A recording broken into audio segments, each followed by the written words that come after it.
So 1905 is in the books. The Cleveland Naps failed to make the World Series, but a 93-61 overall record. Fell a couple games behind of the Athletics, who qualified in the AL, 92-56 record here.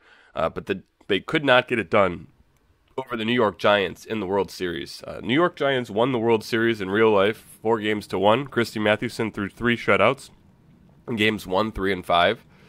Here we had Philadelphia coming up with a 3-1 lead. Going into Game 5, they lose 7-4, 6-0, and 3-1. Mike Donlin is the series MVP, who hit 370 and also a home run. I believe that was in the last game.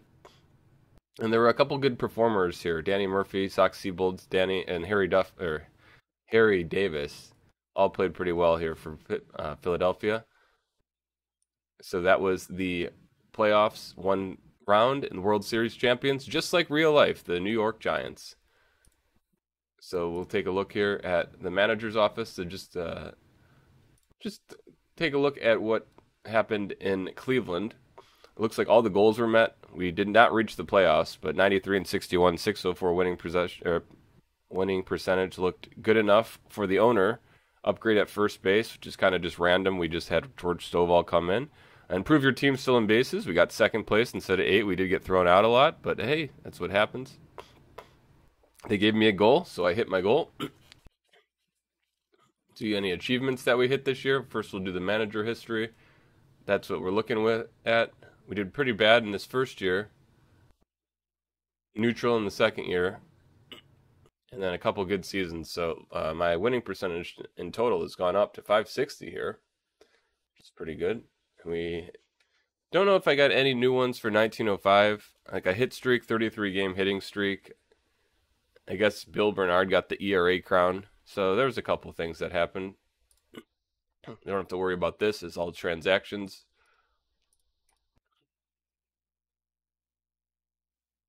Here's the homepage. Got some milestones coming up. 3,000 hits for a couple people. Jesse Burkett and Jake Beckley. Here's your batting leaders. Honus Wagner, 378. Donlin and McGann. Earned run average, Bill Bernard, 148. He didn't really pitch that much, though. Yeah, I mean, 24 games. He pitched 38 games in 1904 and only 24 in 1905, so. Harry Lumley hit 15 home runs here. In real life, it looks like Harry Lumley only hit 7, so that's a pretty big improvement. Sam Mercis, 117 runs batted in, pretty big lead. Billy Maloney swipes 53 steals, 53 bags. Rube Waddell with 303 strikeouts. Good old Rube. Take a look at the standings really quick. I'll go team by team, and I'm going to try to make this a little bit quicker than the last few videos, because I feel like they were just kind of drag on. So I'll go team by team again, but we'll do it in a little bit faster fashion. Hopefully this video will only be about 10 to 15 minutes this time. There's your standings.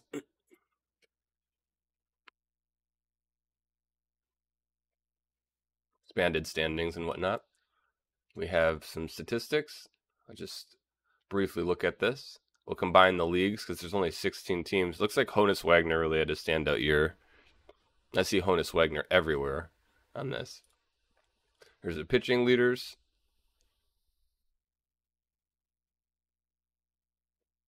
We got some streaks. Hitting streak, George Stovall, the longest one. On base streak, Topsy Hartzell, active 54 games in a row. It's pretty good.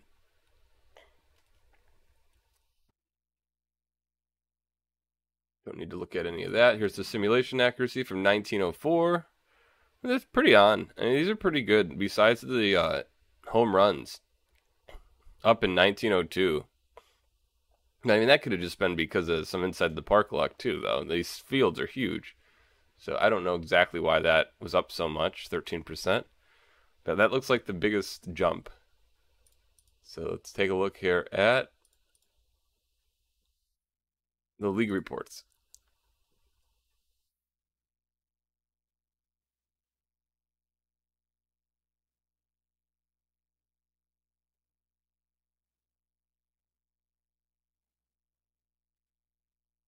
Opening day transactions. These are just the major ones, but I mean, there's a lot of them.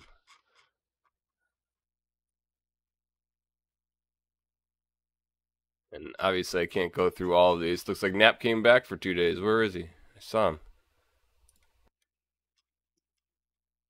And then let me just check October really quick. It's the 20th. So this must have happened like during the World Series. Maybe. Maybe not though. Might have been right before. Could have been right before. Okay, so let's move back to, oops, here, just team by team. I like to look at how Cleveland did, who we struggled against. Looks like New York Highlanders did pretty good against Chicago. Wow, 16-6. We did good against everybody except New York Highlanders, and we just did not just got beat by Philadelphia. But Knapp didn't play like the entire season. He played 50 games. So if we would have had Elmer Flick and Knapp at the end of the year, could have been different. Jimmy Sheckard with the 96, 4 hits, 5 RBIs. And then Barney Wolf, 13 innings, 3 hits. Doesn't look like we had any no-hitters this year. Yeah, I think they would be in. I think the no-hitter would be in here. Doesn't look like it. Top systems. This works. Cleveland Naps. We got some guys in the farm system. Batting report. Here's your. Yeah, this is perfect. Team batting. 269 Naps. Giants though. See, I don't think the Naps would have beat the Giants. I really do not think we would have beat the Giants in the series. It would have been nice to try if we had Knapp and Elmer Flick. But I don't know. It would have been hard to slow them down, and then it would have been hard to hit against Christy Mathewson. 116 and 37. That's pretty good. Chicago's zone rating 82 plus 82.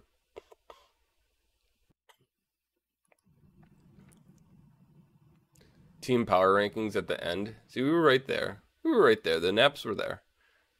And that looks like the top prospects: Ty Cobb, Hans Lobert, George Gibson, Jay Clark, Nick Call. And we got Ed Rulebach from Chicago, Orville Overall, Jimmy Digert. All right, that'll do that for that. So that was league reports. News, injury, trade, don't need that. Let's go to history index really quick. This isn't filled out yet. That's fine. I haven't gone through because if there's any changes to the team franchises, those will be implemented. So I want to do this video before, but it looks like 1904 is the most recent one. So this is the one from last year, and the Giants will be the winners from 1905. I always like to look at last year's because I don't have it done yet. So then we have Hall of Fame, I guess, inducted players.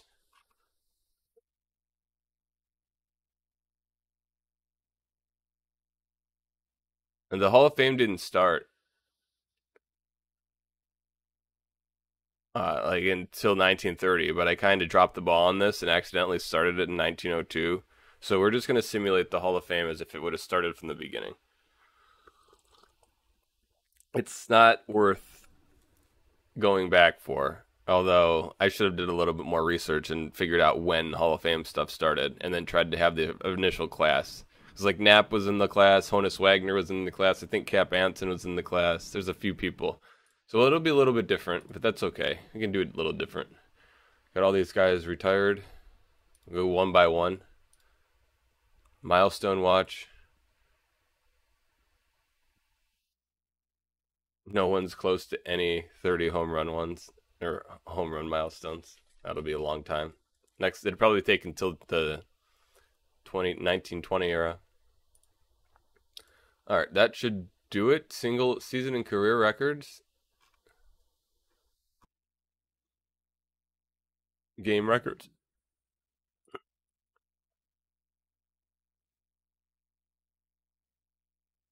So these game records probably started in 1901, which is kind of cool.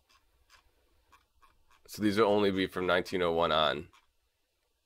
All right, I can do that. Evolution, add new entry. All right, so here we go. Here we go. So the AL. Philadelphia Athletics won the AL. We're going to go quickly team by team here. I'm just going to quickly touch on how they did in real life. 92 and 56. So they finished exactly as is. Charles Bender, Rube Waddell, Andy Coakley, Lave Cross, Harry Davis, and Danny Murphy. Star players here. And the Cleveland Naps finished second, 76 and 78. So we finished 17 games above. As I said, Elmer Flick and Nap Lajoie, they did not really play this year. And if I would have had these guys on the team the whole year, I would have won more than 93 games. Because, I did not have the best players playing behind them. So 1905 could have gone a lot different. But apparently Nap did not treat an infection that he got in a wound. So he was out pretty much the whole second half of the summer. So that'll do it. 1905 baseball in a nutshell, right? Third place here, New York Highlanders. They finished 71 and 78. So about 11 games lower. Chicago White Sox, 92 and 60. So 15 games. Doc White with the 179 ERA. Nothing notable from New York, really. This stuff's right here. Cy Young had a 2.24 ERA. It's getting down. Chick Stahl, 3.18. Boston finished 76 and 76. They were 78 and 74 in real life. The Browns were last in real life, 54 and 99, so they get 10 more wins here. Got pretty decent pitching. Washington, 64 and 87, so 2 games below. Pretty close to the result, but Beanie Jacobson, under 2 ERA. And Detroit finishes last here, but they finished first in real life at 79 and 74.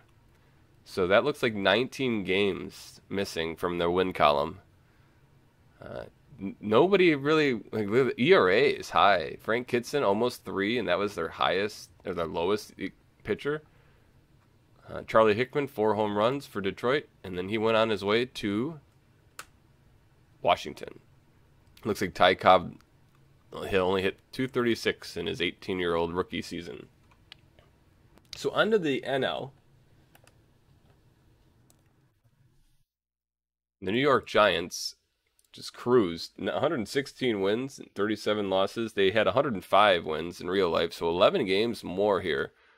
Decent pitching, and then the hitting was just stellar. New York Giants,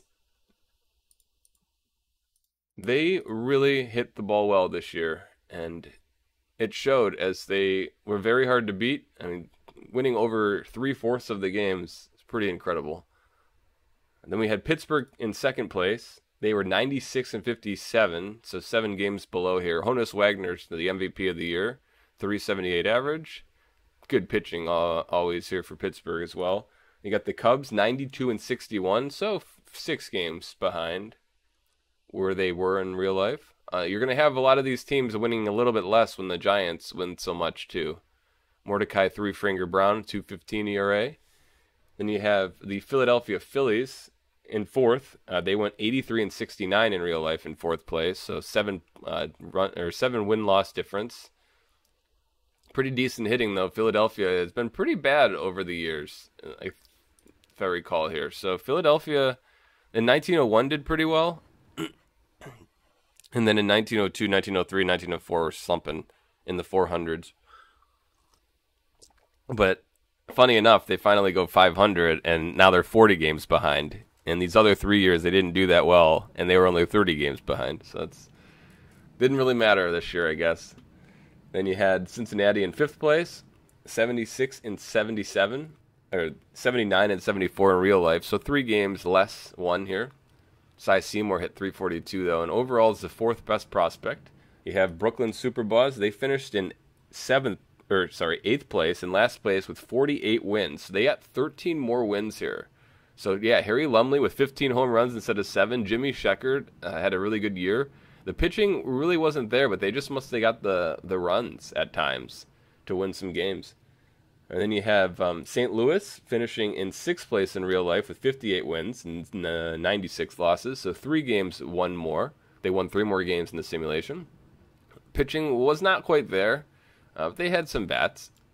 So St. Louis, another team that's kind of struggled.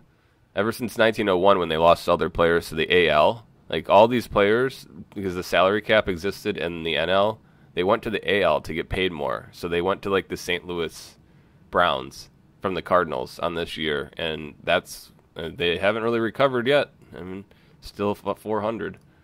And then the last team we have Brooklyn. Actually, Boston. It's 47 and 107, but Boston finished in seventh place with 51 wins. So they finished four losses, or they had four more losses in the simulation. Yes, than in real life. No one hit 300. Pitching really wasn't there. Bean Eaters, eighth place in a lot of these rankings.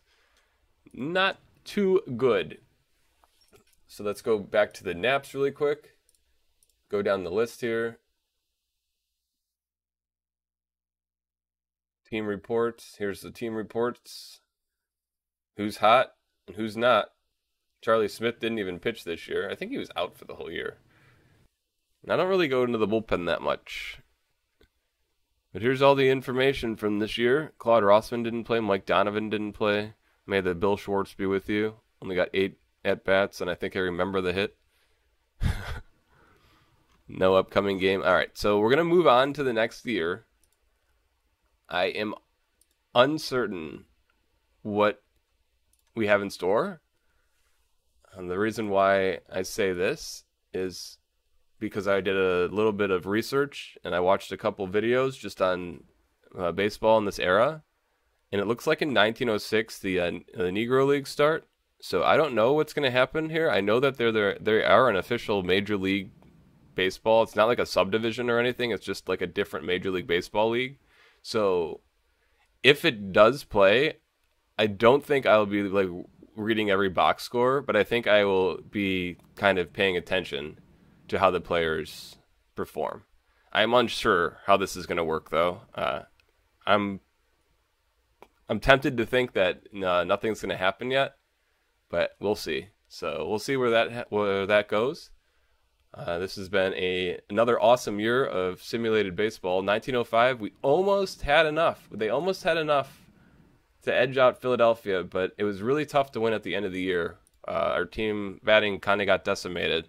We had less and less people, and it makes sense that Philadelphia went and played the Giants in the World Series. I'm glad that happened because that's a real result. Looking forward to next season, the major leagues, it looks like the Cubs played the White Sox. It does look like that was the Cubs' year. Or no, the White Sox won in 1906 over the Cubs, 4-2. So the Cubs won 116 games, 36 losses. The White Sox 93 wins and 58 losses, and another American League team wins, 4-2. So that's what we have to look forward to. A Chicago World Series. Is that going to happen next year? Stay tuned, and we will see. Mr. Post signing off, and you guys have a great day. Thanks so much for watching.